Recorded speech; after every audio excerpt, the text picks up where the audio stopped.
So from a book standpoint, my three favorite books, and they're coaching business books, but the first one would be The Score Takes Care of Itself by Bill Walsh. And early on in my career, for whatever reason, I read that, and a lot of it, I related to a lot of the things that he was going through at those moments of time. But he was really, really vulnerable in that book, and he really opens himself up as to what he was really thinking. And you would never know that from the outside. And they win all those Super Bowls, the 49ers in the 80s, and getting Joe Montana and all of those things, but all the things he questioned. And he thought he was going to get fired when, that blindsided them, because he was so hard on himself and the team. And it was, he was just chasing perfection so much. But his whole thing is he had the standard of performance. So I took that really to heart and drew one out, and I still have it to this day. But if everything's defined, he was defining how are they going to answer the phone?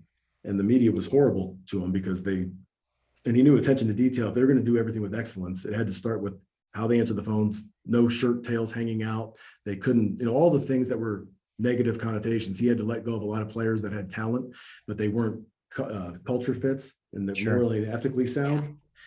So that's a blueprint. If the premise is if you do everything, all the basics, the blocking and tackling, he never looked at the scoreboard. He just had to look at how they were executing, and the score would take care of itself. It does, doesn't it?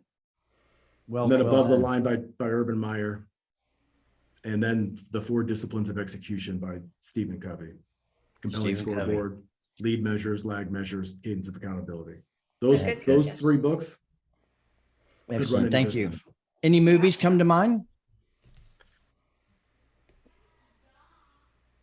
My favorite movie is Heat with Robert De Niro and Al Pacino, or Scarface, but if I'm watching a movie, I mean, I guess I still do watch. There's some movies like The Firm and great things like that, but you can't get much better than.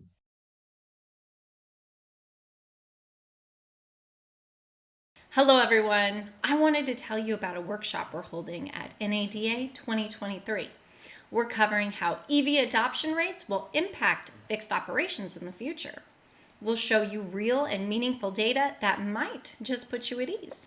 Or maybe not. You'll have to come see. Come join us at our workshop, How Electric Vehicles Will Change Fixed Operations. We'll see you there.